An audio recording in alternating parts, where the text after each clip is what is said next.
Você se lembra do Zé Carlos? Ele é um cara admirável. Quando perdeu o emprego como porteiro, logo foi procurar um novo trabalho, mas bateu com a cara na porta muitas vezes. Foi isso que fez o Zé perceber a importância do conhecimento e o que fez ele resolver estudar. E daí pra frente, a vida do Zé mudou. Abriu a papelaria, virou referência de conhecimento para toda a família e pôde ajudar o sobrinho Juninho e a cunhada Selminha a resolver os problemas do dia a dia. E a Yara vai pelo mesmo caminho. Tá estudando e aprendendo um monte de coisas novas.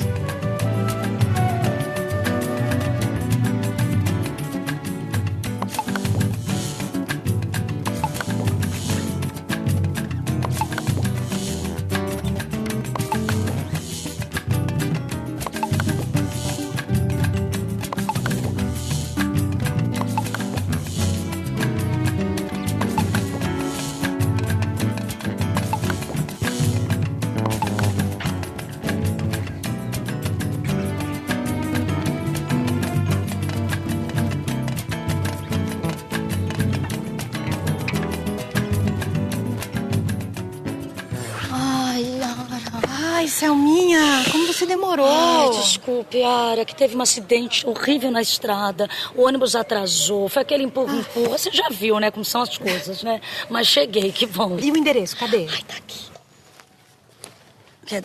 Ai, meu Deus do céu. Ai, não vai me dizer que você Nesse dia, a Yara estava ajudando a irmã a procurar uma casa para alugar. É que o marido da Selminha teve uma boa proposta de emprego em São Paulo e eles estão se mudando do litoral. Sem perceber, elas falavam sobre dois conceitos importantes da matemática: os números naturais e os números inteiros. Aqui. Falei que estava aqui? Vamos lá. Ai, mas foi o Tonho que escreveu. Gente, o Tonho tem a letra horrorosa. Olha esse garrancho aqui. Meu Deus. Rua São João Batista, número... Ai, que número é esse aqui? Olha, eu não falei que tem número negativo nesse endereço, Yara? Olha aí. Claro que não, né, Selminha? Você já viu um endereço com um número negativo? Ué, não tem não? Claro que não. Ai, eu nunca parei pra pensar nisso, não. Ó, vamos lá, que é aqui pertinho, não é longe não. Vou segurar aqui pra gente não perder, Isso. né? Yara tem razão. A numeração é baseada em medidas feitas a partir do ponto inicial de cada rua. E esse tipo de medida normalmente é expressa em números naturais, que são todos os números inteiros maiores ou iguais a zero. No início, tudo era número inteiro, ou seja, o homem criou números para contar, 1, 2, 3, 4 e assim por diante. Depois da necessidade de ter números para expressar medidas, surgiram frações, a representação decimal. Por volta do século XVI, aproximadamente, com o surgimento dos bancos, né, foi necessário representar dívidas. Daí se criou os números negativos. Os números negativos surgiram da necessidade de um registro, tá, da falta. Então, não por outro motivo, ele surge em atividades comerciais e bancárias para registrar, por exemplo, dívidas. Os números naturais fazem parte agora de um conjunto maior, né, que é o conjunto dos números inteiros, imaginando esses números na reta numérica, né? Então os números naturais começam do 0, 1, 2, 3, 4 até infinito. Se você imaginar o espelhamento dos números naturais em torno do zero, então nós vamos ter os números negativos. Os inteiros são os positivos, os negativos e o zero. O que acontece é que com o conjunto dos números inteiros, outros tipos de problemas podem ser resolvidos, né? Problemas principalmente que envolvem números negativos, operações com dívidas e assim por diante. E aí, Selminha, gostou da casa? Não muito. Bom, então vamos ver a próxima, né? Ai, vamos. É um apartamento. Fica nessa rua mesmo, número 15. Ai, mas tem que pegar a chave com o zelador. Andar -1. Olha aí, Yara. Tem número negativo nesse endereço. Não, Selminha. Isso aqui, na realidade, está indicando o andar, né? É diferente, não é medida a numeração de rua. Quando o número aparece assim, negativo, significa que fica um nível abaixo do térreo. Entendeu? Vamos ver se eu aprendo, tá? Vamos lá. Então vamos lá. Não é tão difícil assim, né? Ai, aqui? Será que a casa do zelador fica no subsolo? Ah, pode ser. Ó, chegamos. Quando a gente está fazendo contagem, a gente está usando uma parte dos números naturais. Então, por exemplo, a numeração nas ruas, né? Raramente você vai encontrar uma casa número 0, né? Ao passo que quando você tem edifícios e você quer representar, por exemplo, andares que estão abaixo do térreo, esse térreo está correspondendo ao 0. Esses andares abaixo do térreo, que é o subsolo, coisa parecida, em alguns elevadores eles aparecem com números negativos. -1, -2. -2, o que significaria? Eu estou 2 andares abaixo do térreo. Nossa, que horror! Você viu, Yara? Pequena é com aluguel caríssimo. Eu não sei onde está essa tal queda dos preços dos aluguéis que estão falando por aí. Ah, mas a deflação pode ter acontecido em um ou outro mês. Isso não significa que o índice que reajusta os aluguéis vai baixar. A conta é mais complexa. Ah, mesmo assim, vamos ver outra coisa. Não gostei, não. O que é a inflação?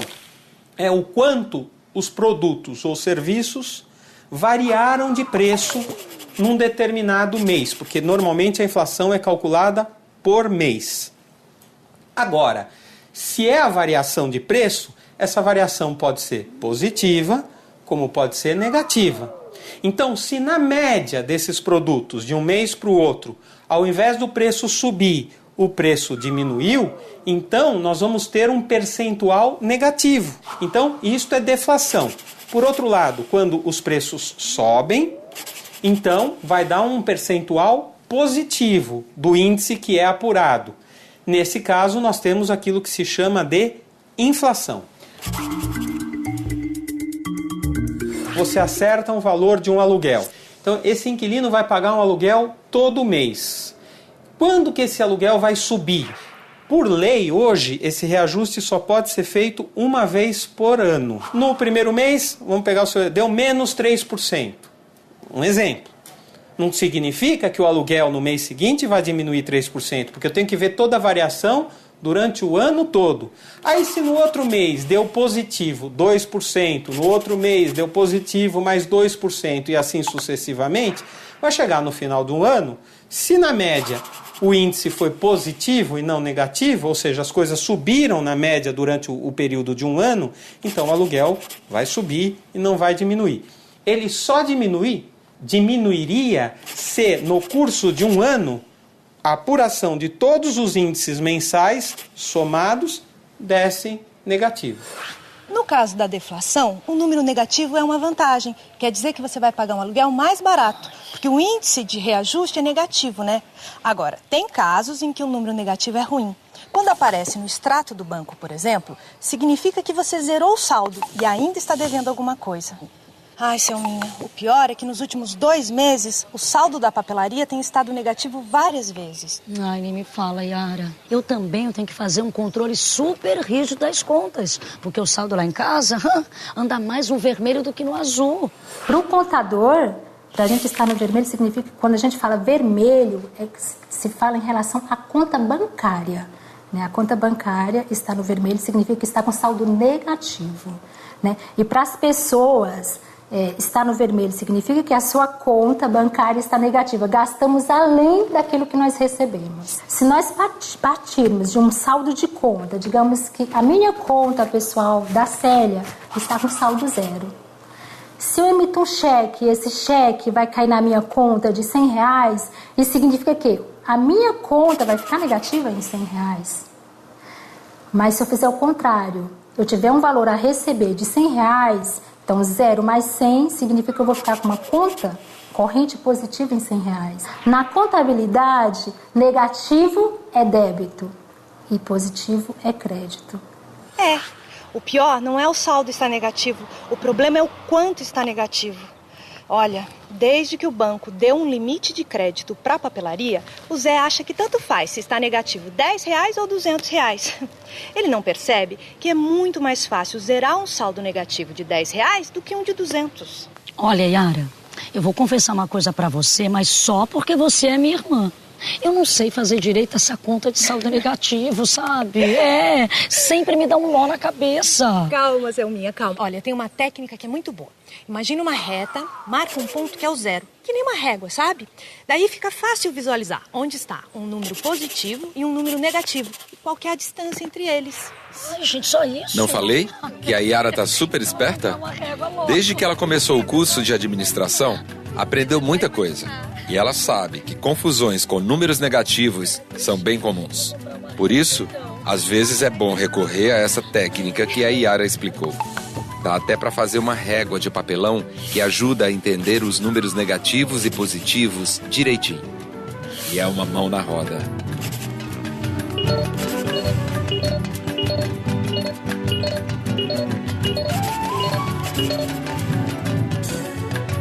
Tá, Yara, mas eu já cansei desse papo de número negativo. Vem cá, você não conhece num restaurantezinho aquilo por aqui, não? Ai, eu tô com uma fome. Restaurante Aquilo, Selminha.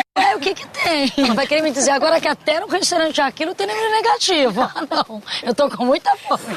Aqui no nosso restaurante trabalhamos com comida por quilo. Por isso que já começamos o dia com números negativos na balança. Nosso prato pesa 540 gramas.